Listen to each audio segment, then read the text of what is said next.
Je viens d'un pays où il n'y avait plus de futur et où j'ai passé 25 années à essayer de construire un cheminement de reconversion. Ce pays, petit pays, ça s'appelle le pays minier, dans le Pas-de-Calais. Vous connaissez peut-être le Pas-de-Calais parce que quand on passe à la télé, les gens pensent qu'on ne parle pas français. Alors, on nous met des sous-titrages. Quand les journalistes font une image, ils cherchent un enfant dont le nez coule et un carreau cassé. Dans ma commune, le sol a baissé de 15 mètres à peu près, à cause des affaissements miniers, c'est-à-dire qu'on a tiré le matériau en dessous. Alors c'est quand même assez surprenant parce que les rivières, elles coulent en sens inverse. Et les réseaux d'eau sont fracturés. Et les hommes mouraient à 40 ans, 50 ans de la silicose. C'était normal de donner sa vie pour élever ses enfants. C'était la règle. Un de mes grands-oncles est mort à 34 ans de la silicose, cette maladie qui ronge les poumons. Voilà, c'était assez terrible. Et les oiseaux étaient partis. Je vous parle des oiseaux parce qu'un oiseau est revenu et qu'il a tout changé. Comment il est revenu cet oiseau? Oui, j'ai oublié de dire quand même, très important, les richesses. Il y en a eu énormément produites. Énormément. Mais elles sont parties ailleurs. Et nous, moi, en tant qu'élu, on doit faire face à toutes les pollutions, à toutes les reconstructions. Mais rassurez-vous, l'oiseau est revenu. Pourquoi l'oiseau est revenu? Figurez-vous que chez nous, à l'arrière, il y a quelques montagnes noires. Les montagnes noires, on appelle ça des terris. Les terris, c'est ce qui a été extrait au fond, jusqu'à moins 1000 mètres dans ma commune. C'est du schiste, de la pierre, de la poutrelle.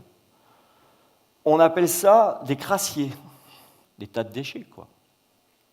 Et puis, parce que je suis ornithologue, un jour, j'observe un traquet moteux.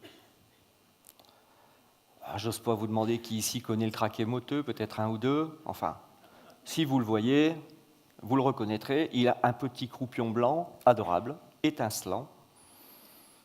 Et c'est un oiseau qui vit en montagne. Il a besoin de pierres pour nicher, sous la pelouse alpine, si vous allez faire du GR, vous en verrez. Et il vit dans les Alpes et il vit en Scandinavie. Et cet oiseau, qui remontait en migration prénuptiale, il a trouvé, avec les terris, un milieu qui lui convenait. Et mon terri hébergeait un oiseau rare. Et ça a complètement changé mon regard sur les terris que je voyais depuis que j'étais tout petit, que j'allais à l'école, comme ces montagnes qui étaient là, qui faisaient partie du paysage. Je pensais qu'il y en avait partout. Et ce terri, donc, qui hébergeait cet oiseau rare, ça a commencé à me faire changer de lunettes sur lui. Et j'ai rencontré des amis, des gens qui sont devenus des amis. J'ai rencontré des urbanistes, par exemple, qui disaient qu'eux aussi avaient changé leurs lunettes et qui disaient « mais les terris, dans ce pays plat du Nord, ce sont nos seuls repères, ce sont nos beffrois, ils structurent le territoire. » J'ai rencontré des artistes qui sont devenus des amis et qui me disaient « mais regarde ces triangles merveilleux qui montent au ciel, tout noir, tout pur. » Enfin, un petit cheminement, mais c'est vrai que c'était beau. J'ai rencontré des mineurs, bien sûr, qui disaient « les terris, c'est passé dans nos mains. C'est plein de sueur, c'est plein de notre sang, c'est nous, ces terris. » Et donc, avec ces pionniers qui avions changé de lunettes, on a décidé de s'organiser. On a décidé de créer une association qui s'appelle la Chaîne des Terris, parce qu'on en avait marre qu'en plus qu'on nous impose le chômage, on nous dise qu'on ne soit pas beau. Et qu'on nous dise qu'il fallait se renier. Parce qu'à l'époque, tout le monde disait « il faut raser tout ça ». Un jour, un journaliste me dit, France 3, j'étais tout jeune, il me dit « Monsieur Caron, je ne devrais pas vous interviewer. J'ai vu monsieur Tut qui m'a dit « mais arrêtez de donner la parole à ce mec, il est dangereux. Nous, on veut ressembler à tout le monde. Et c'était terrible, cette volonté de négation, alors que 29 nationalités étaient venues travailler chez nous, qu'on avait un système de valeurs extraordinaire, que la vie dans les cités minières était 1000 fois plus joyeuse et agréable. Mais ce bassin minier recelait de plein de systèmes de valeurs. Donc on s'est organisé, et puis quand la dernière gaillette est remontée, parce que vous savez ce que c'est qu'une gaillette, pas sûr non plus, un morceau de charbon, un petit, un moyen, un gros. Un gros, c'est le jackpot. Donc, quand on a remonté la dernière gaillette du terri de la fosse de Wany, France 3 toujours a organisé un débat. Un débat entre le grand patron de l'empire des houillères, un monsieur qui avait plein de diplômes. Il faisait son job, lui. Il était là pour faire gagner des sous à sa boîte. Et pour lui, les terris, c'était des tas de matériaux. Ça se vendait, c'était des dollars. On ne disait pas encore des euros. Et moi, j'étais en face parce que j'étais un peu le représentant du monde qui va venir. On ne savait pas quoi. Mais j'avais créé la chaîne des terris, on avait un regard, on essayait de commencer à imaginer ce que pourrait être l'avenir. Donc on a fait ce débat, parce que j'étais quand même un peu tétanisé devant ce monsieur docteur S, je ne sais quoi. Mais moi, je n'étais pas tout seul. J'étais pas tout seul parce que j'avais mon arrière-grand-père avec moi, qui avait été délégué mineur au fond de la mine, meneur de grève en 1900, qui avait appelé ses enfants Rosa, Juvénal, Danton, Ferrer, Églantine et mon grand-père, Voltaire. Juvénal et Danton ont été gardes du corps de Léon Blum. Ouais. Ils sont venus à Paris. J'étais pas tout seul parce que j'avais le traquet moteux avec moi. Et j'avais la nature. Et j'avais plein de culots. Bref, on a commencé à s'organiser pour se dire on ne va pas se laisser faire, on ne va pas se laisser prendre nos terris. Et on a gagné. Le ministre de l'Industrie, 1992, a imposé à Charbonnage de France, l'institution par excellence, une partition entre les terris qu'on allait garder pour la nature, les terris qu'on allait garder pour leur fonction symbolique, comme par exemple le terri renard à Denain, que Zola avait décrit dans Germinal. Ça, Germinal, vous l'avez lu normalement. Et puis les terris, quand même, quelques terris pour les matériaux. Et à partir de là, on a commencé à retrouver un peu de dignité et de fierté, tout simplement. On n'avait pas réglé nos problèmes, mais on savait qu'il y avait de la valeur, que tout ça c'était fragile, qu'il fallait s'organiser, et on a commencé à avoir un certain nombre de premiers résultats. J'ai créé une école de parapente. Alors ça, TF1 adoré. Des ailes rose fluo sur fond de terri, pour la télé, c'est du bonheur. Enfin, Antenne 2 aussi, on disait Antenne 2. On a travaillé sur notre trajectoire. Qu'est-ce qui nous fondait? Et on l'a pris par le culturel. On a organisé des sons et lumières avec des mineurs qui jouaient leur propre rôle, des sons et lumières participatifs. On a fait du land art sur les terris. Pendant qu'ici, Christo emballait le Pont-Neuf, nous, on faisait le Fujiyama. Entre-temps, j'ai été élu au conseil régional parce que les gens avaient dû estimer que tout ça, ça avait de l'importance, tous ces combats-là. Puis je suis devenu élu local. Et là, j'ai eu à m'occuper de l'urbanisme, du plan d'occupation des sols. Et très vite, il m'est apparu qu'on ne pourrait pas faire un plan d'occupation des sols sans un vrai projet de ville. Or, nous, on n'avait plus de ville, on n'avait plus de futur, comme au Far West, quand on a quitté les mines d'or et que tout est resté en l'état. Mais comment voulez-vous, où voulez-vous mettre 1 million de personnes? Un petit peu à Dunkerque, un petit peu au Havre, un petit peu à Paris. Ce n'était pas possible. Et donc, très vite, il m'est apparu qu'on ne pourrait faire de véritables plans d'occupation des sols, là où on mettrait l'agriculture, là où on mettrait les usines, là où on pourrait construire. On ne pourrait le faire que sur un vrai projet de ville nouvelle dans notre représentation, et que ça ne pourrait être qu'une œuvre collective. Que ça ne pouvait pas être à dire d'experts.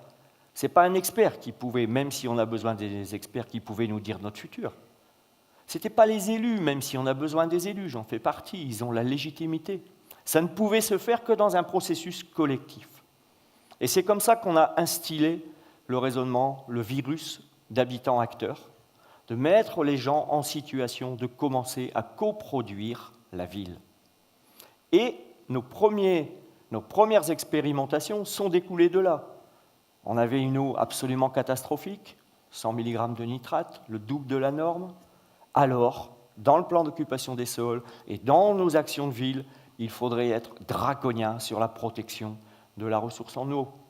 On était avec des maisons des mines où on avait le charbon gratuit qui étaient des passoires, alors l'éco-construction et la réhabilitation thermique devenaient absolument stratégiques. Et c'est comme ça que nos premières expérimentations sont sorties et que progressivement a commencé à se dessiner une vision. Une vision d'un nouveau modèle de développement, mais avec des signaux faibles. Un peu comme on dirait aujourd'hui, on sort de la société du gaspillage, on voit bien que le nouveau modèle de développement sera plutôt sur la sobriété et le recyclage, en prenant le contre-pied de nos histoires. Et donc, ce nouveau modèle de développement, qui n'était pas encore apparu, mais dont on touchait par petits bouts ce qu'il pourrait devenir progressivement, à nous qui avions vu l'homme et la nature martyrisés, on devait en même temps construire la transition. Et c'est très compliqué d'emmener une communauté, un collectif, et de dire on va changer de monde, mais on ne sait pas vers quel monde on va. Et c'est pour ça qu'on a énormément travaillé les questions de résilience. On a même travaillé avec des psychologues pour comprendre comment ça fonctionnait, cette capacité à réagir après un choc qui nous avait complètement déstructurés. Progressivement, la confiance s'est réinstallée par la qualité des collectifs qu'on avait montés, par le travail qu'on faisait ensemble, par le fait qu'on posait des actes sur la façon de reconquérir notre espace. Et puis, j'ai beaucoup insisté sur cette idée qu'il fallait libérer les initiatives. On sortait d'une société encadrée par le système des houillères. Le problème, c'est que quand vous devez inventer un monde, il faut faire des innovations. Et une innovation, c'est une désobéissance qui a réussi.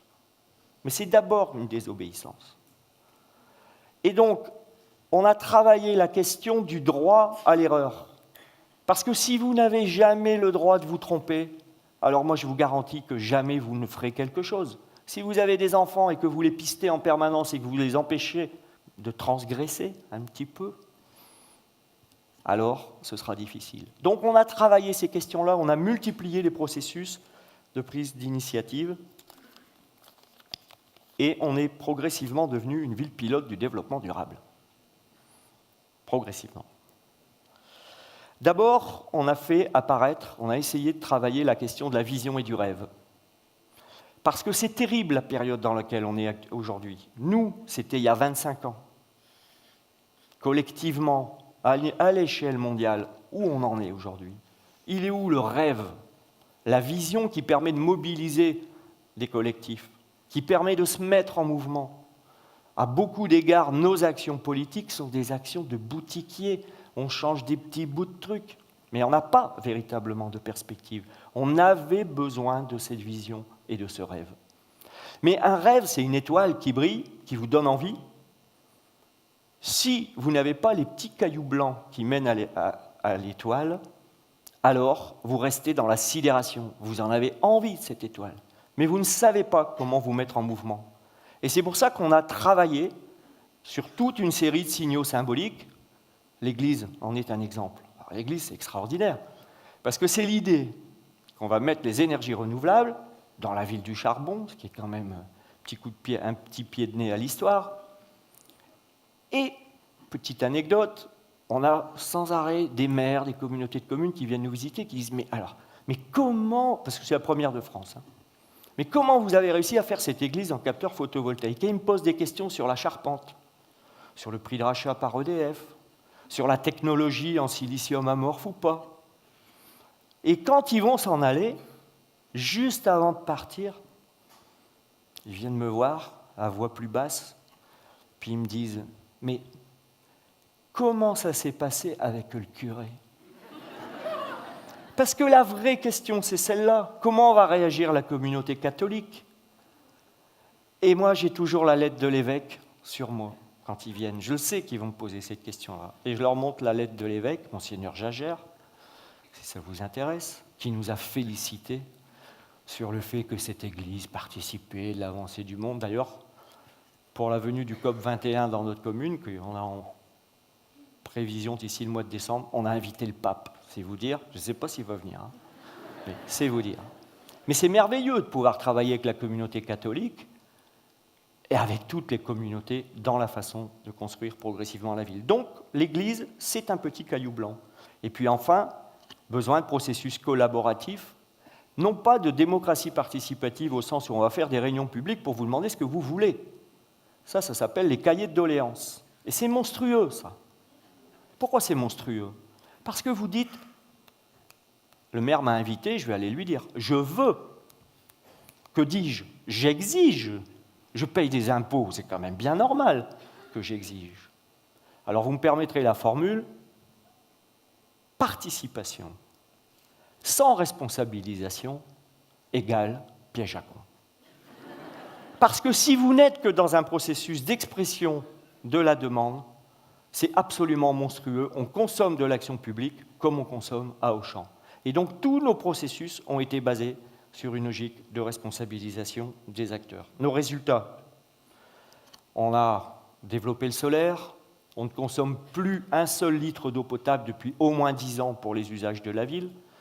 C'est compliqué pour Veolia, il ne nous vend plus d'eau pour arroser notre terrain de foot. On prend de l'eau de pluie, tout simplement. Voilà. Et c'est juste du bon sens pour la population. On a massivement généralisé l'éco-construction et la réhabilitation thermique. On a aujourd'hui des gens qui payent, on m'a amené une facture, 197 € de chauffage à l'année dans un T4 pour une famille, 2 adultes, 2 enfants. 2 rues à côté au chauffage électrique, c'est 2000 € et les gens se caillent dans leur maison. Il n'y a pas besoin de grands baratins pour expliquer ce que c'est que le développement durable. On en parle à la sortie de l'école. C'est tout simple, c'est des signaux concrets. On a multiplié par 2 le nombre d'associations.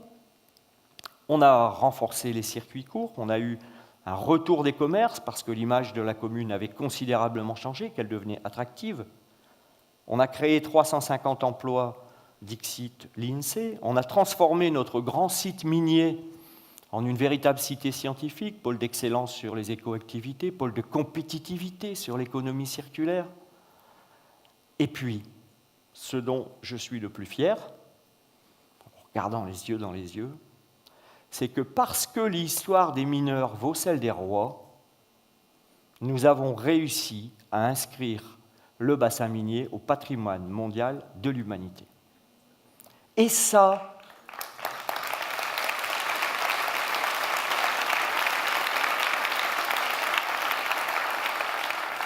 c'est merveilleux.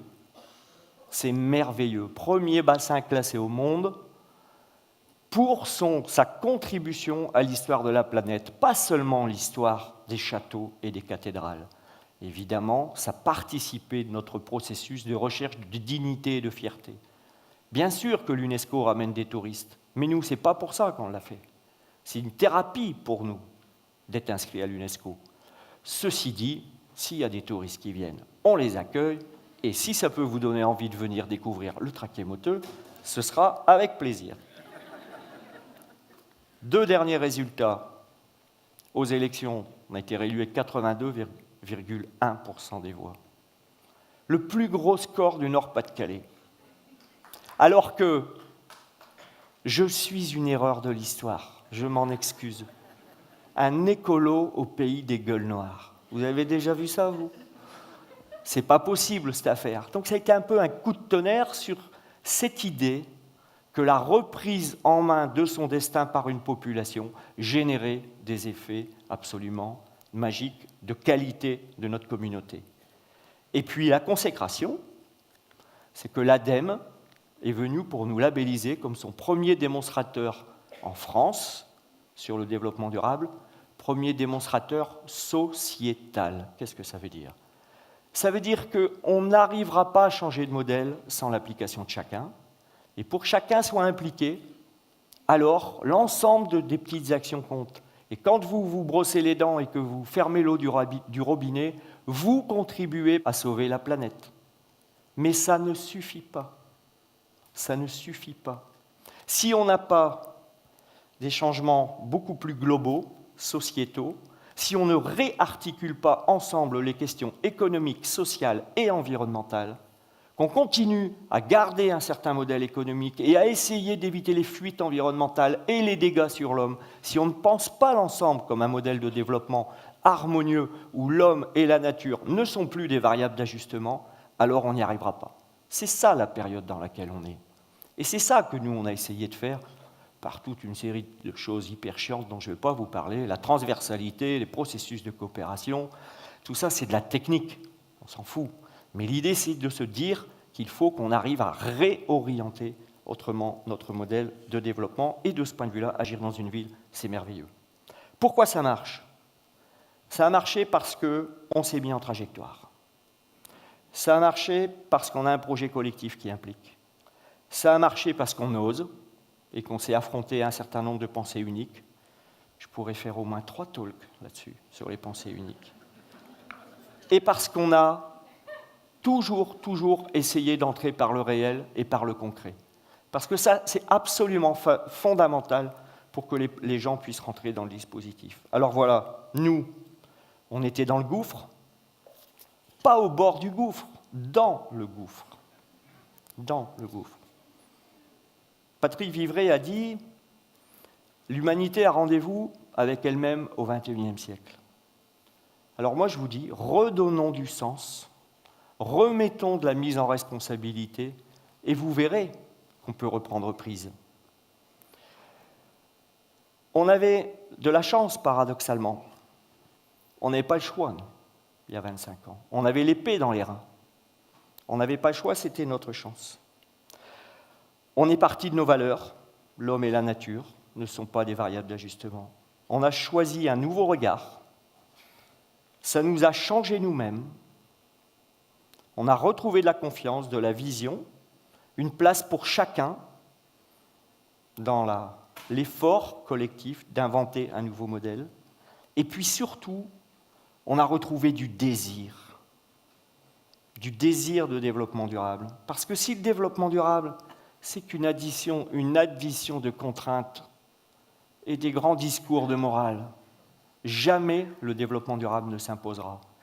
Alors que si on se remet en perspective et de considérer que dire bonjour à son voisin, plutôt que de lui faire la gueule ou faire une haie de 3 mètres de haut, aimer la nature et reprendre en main nous-mêmes notre destin, ben c'est tout simplement joyeux. Ça nous redonne prise. Et donc, aujourd'hui, tout n'est pas réglé à Los Angeles, bien entendu. Loin s'en faut. On est à notre petite échelle, on est en train de travailler au changement d'échelle. Chaque histoire est unique, la nôtre est unique, chacune d'entre vous est unique. Mais souvenez-vous, si vous changez de regard sur les choses, alors vous pourrez soulever des montagnes, pas seulement des terris. Merci.